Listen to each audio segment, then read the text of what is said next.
million or so years ago, we would have needed a boat because Cheddar Gorge is a riverbed. It's a prehistoric riverbed formed by meltwaters from Ice Age glaciers. There's still a river above the surface down here in the lower gorge, which I'll point out to you in a minute. If you'd been down here a couple of hundred years ago, it would have looked very different. It's like an industrial estate. The river powered 7 water mills up and down here, making all sorts of things, from grain to gunpowder for the lead mines, lots of clothing. This white building on the left here, it's an ice cream parlour now, but it's the only original mill building still standing. So those of you on the left-hand side of the bus, if you look down, you'll see the river. It's called the Cheddar. The water's very clear, runs through limestone. Do have a look at the river at ground level before you go, if you haven't already done so. You ought to be able to spot a brown trout or two. And do keep your eyes open for water voles. We have a thriving population of them here. Well, I have to say slightly less thriving since the incredible floods we had here over the winter gave them a bit of a battering. In a moment on the right hand side you'll see some green railings. If you have a look through there, that's the foot of Jacob's Ladder. 274 steps up to the top of the cliff. A lookout tower for some spectacular views now the sun's come out. And having warmed up doing that, you can do a nice bracing 3-mile circular cliff top walk. Have any of you done the walk today?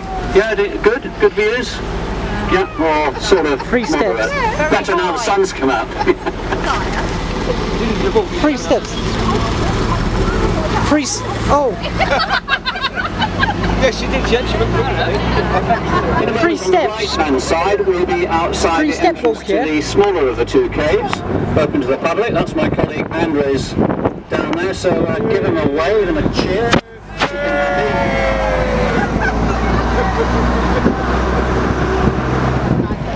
Right, tricky bit now. Have a look up and to your left. If you're very clever, you'll see Lion Rock.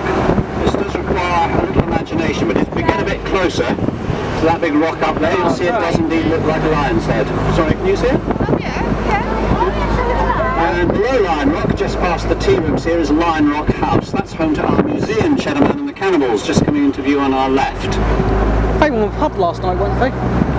Next up on the right-hand side is the entrance to the main cave, Goff's Cave, just in there on the right, and that's where we'll disembark at the end of our tour.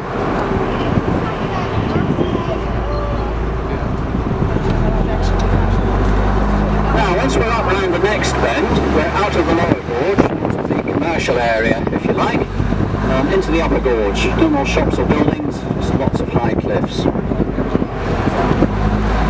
All this rock you see around you is Carboniferous limestone.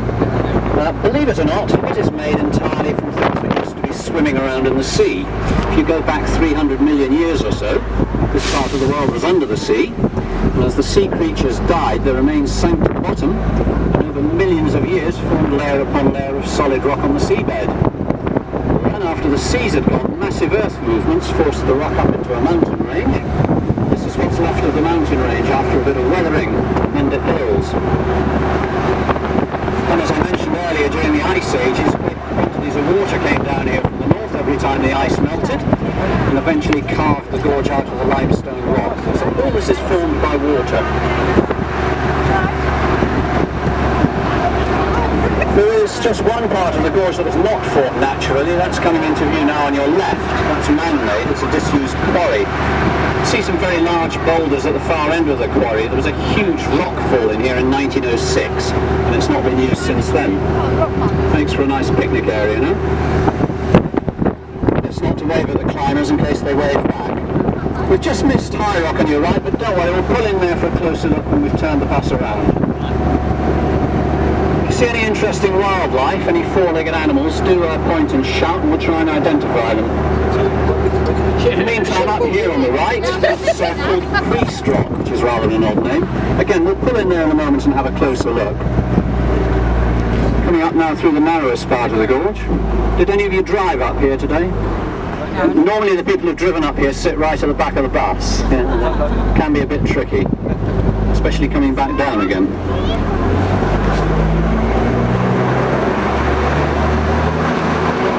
Right, we get round this next bend, you need to be looking almost straight upwards.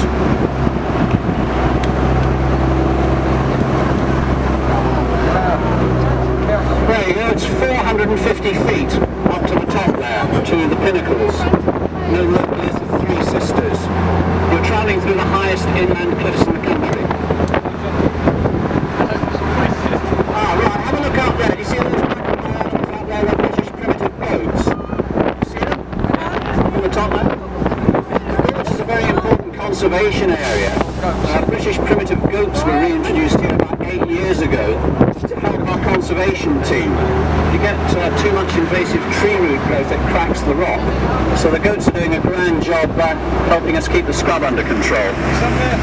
They're quite large and black and white. Now what do you think these little brown chaps are here? Sheep. Hey, we've got some very clever and well-informed people on this bus. Nearly everybody says they're goats. They're not, they're sheep. You're quite right. If you see a brown goat in Cheddar Gorge, it's a sheep, okay? Yeah. A brown goat in Cheddar Gorge is a sheep. The sheep were not deliberately reintroduced here, however, because they don't come from here in the first place. The sheep come from the Western Highlands of Scotland. They're Sowie sheep. Legend has it, there's 2 more of them over there, legend has it that 20 years ago somebody won 7 of these sheep in a poker game in the village. His wife wasn't too pleased when he took them home, so he dumped them here in the gorge. Whether that part of the story is true or not, somebody dumped ago. They can't all have been sheep, can they? Because we've got 200 of them now. So one of them, as they say, was a ram. Good, we've seen sheep and goats, excellent. As we come back round the bend here, you've got another really good view of the pinnacles. The cliffs up there are home to buzzards, raven. There's one pair of peregrine falcon up there. It's a very sad story. There's the same pair have successfully raised chicks here every year for the last 10, up until this year when the eggs didn't hatch, failed to incubate, and probably, we're not sure, but probably something to do with the cold weather. It just wasn't warm enough. Anyway, the adult birds, as you'll gather, have had plenty of experience now, so I'm sure they'll be fine. Back round the aptly named Horseshoe Bend. If you're of a nervous disposition, I suggest you keep your eyes closed for the next bit. Particularly as Mark, as you know, has just been on his lunch break and he didn't have to go out to the pub.